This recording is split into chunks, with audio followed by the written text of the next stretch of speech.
ક્વોન્ટના વિશ્વ પ્રસિદ્ધ ગીરના મેળામાં દારૂબંધીના ધજાગરા. પોલીસ તંત્રની કામગીરી પર સવાલ.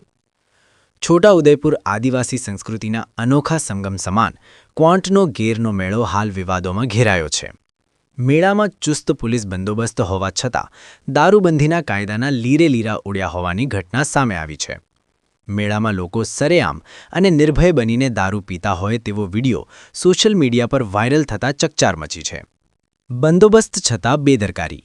આશ્ચર્યની વાત એ છે કે મેળામાં સુરક્ષા માટે એક એએસપી, 2 ડીવાયએસપી, 30 પીએસઆઈ સહિત 750થી વધુ પોલીસ જવાનો તૈનાત હોવા છતાં આ પ્રવૃત્તિ બેરોકટોક ચાલતી રહી. આટલા મોટા પોલીસ કાફલાની હાજરીમાં કાયદો તોડનારા તત્વોને કોનો ડર નથી? શું પોલીસની નજર સામે જ આ બધું થઈ રહ્યું હતું? વિશ્વભરમાંથી પ્રવાસીઓ જ્યાં આદિવાસી સંસ્કૃતિ જોવા આવે છે, ત્યાં આવા દ્રશ્યો રાજ્યની છબી ખરડાવી રહ્યા છે. સ્થાનિકો અને પર્યટકોમાં હવે પોલીસની કાર્યક્ષમતા સામે રોષ જોવા મળી રહ્યો છે. Asha news Gujarati bureau report, Nainesh Tadvi, Naswadi.